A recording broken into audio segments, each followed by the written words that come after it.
Hypocrisy, the practice of claiming to have moral standards or beliefs to which one's own behavior does not conform.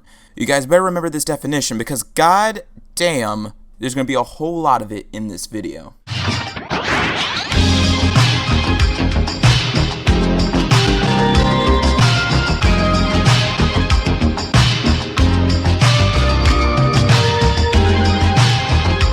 Kaitlyn Collins is a CNN journalist and White House correspondent, and in July 2018, Kaitlan was suspended from an official White House press conference for asking inappropriate questions. The officials alleged that she shouted questions and refused to leave despite repeatedly being asked to do so. So already we know she's a joy to be around. But before she was employed at CNN as their new White House correspondent, she attended the University of Alabama, where she studied journalism.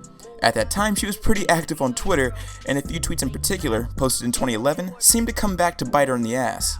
These two tweets aren't anything special. They're your run-of-the-mill edgy tweets that everybody sees on the internet. In my opinion, these tweets are so tame that I'm surprised that anybody was really offended by these posts. But that's not what this video is about. I don't care about the homophobia, I care about what CNN will do about Kaitlyn's employment, because I'm pretty sure that these unsavory tweets that Kaitlan made aren't quite congruent with CNN's ideologies.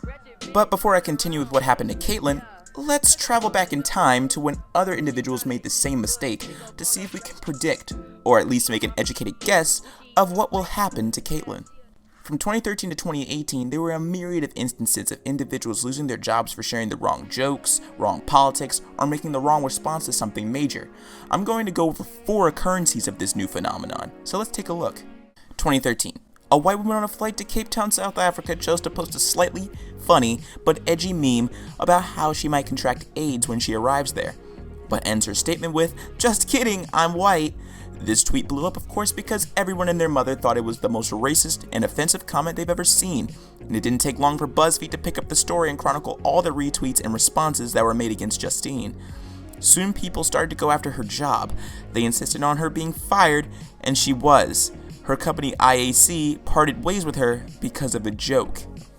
2017. Paul Joseph Watson makes a post about how the BBC is sharing false information about Roman Britain, specifically that Roman Britain was diverse. This isn't true, but that didn't matter. Paul was raked over the coals for being ignorant of British history. Paul's tweet was sent everywhere, and everyone wanted him and InfoWars banned from Twitter because he shared the wrong opinion.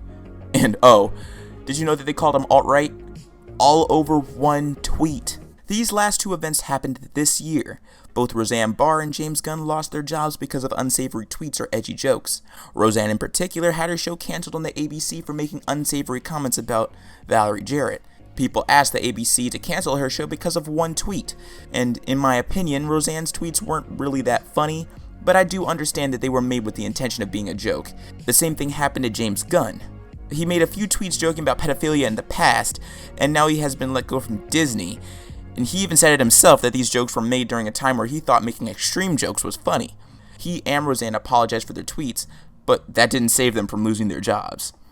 Okay, so now we know what happened to people in the past who shared offensive thoughts on social media. So now I think we can guess what happened to Kaitlan after people found her homophobic tweets from 2011. I think she definitely got fired from her White House correspondent position at CNN, right? Well, according to this article, she got to keep her job. CNN is doubling down on its support for our White House correspondent, who was discovered to have anti-gay slurs and homophobic language in tweets. The tweets uncovered Sunday revealed CNN White House correspondent Kaitlyn Collins using the word fag and expressing bigotry towards lesbians. Log Cabin Republicans, a conservative LGBT rights group in Washington, D.C. with chapters around the nation, was among the first to call out Collins on Twitter and tag CNN's public relations department for comment. CNN spokesperson Matt Dornick responded to the scandal by saying he's a proud gay man and he forgives his colleague, saying he is disappointed in her choice of words, but it was fine because she was just an immature college kid. Well, isn't that interesting? CNN chose to keep Kaitlan because she shares the same politics with their platform, so I guess she gets a pass. Isn't it funny that Matt Dornick said that she was just an immature college kid? Do you think literally anybody else would be given that bullshit pass? No, I don't think so. But wait, there's more. I'm a proud gay man and proud friend of Kaitlyn Collins.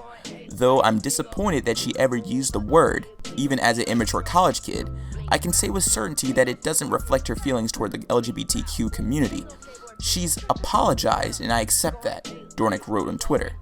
On her own Twitter feed, Collins slyly acknowledged the newly uncovered tweets, then quickly moved on writing, "When I was in college, I used ignorant language in a few of my tweets to my friends. It was immature, but it doesn't represent the way I feel at all. I regret it, and apologize." Almost 24 hours since this story broke, and the only organization representing the LGBT community to speak out against these anti-gay tweets has been the Log Cabin Republicans. Not a peep out of GLAAD or any other supposedly non-partisan groups purporting to stand against defamation of LGBT Americans, Angelo said.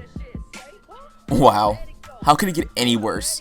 The people you would expect to be up in arms about Kaitlyn's offensive tweets are nowhere to be found. But that's to be expected. The left in recent years have been caught up in so much shit, it's insane. But coincidentally, no one in their inner circle gets their lives ruined. Kaitlan still has her job, and everyone who did care about her tweets at the time have already forgotten about the controversy. That's pretty much how the internet works. So, if you can take anything away from this video, it's this. You can get away with making edgy comments on the internet if, and only if, you share the same politics as the mainstream media and dominant culture. Stay zesty, and I'll see you in the next one.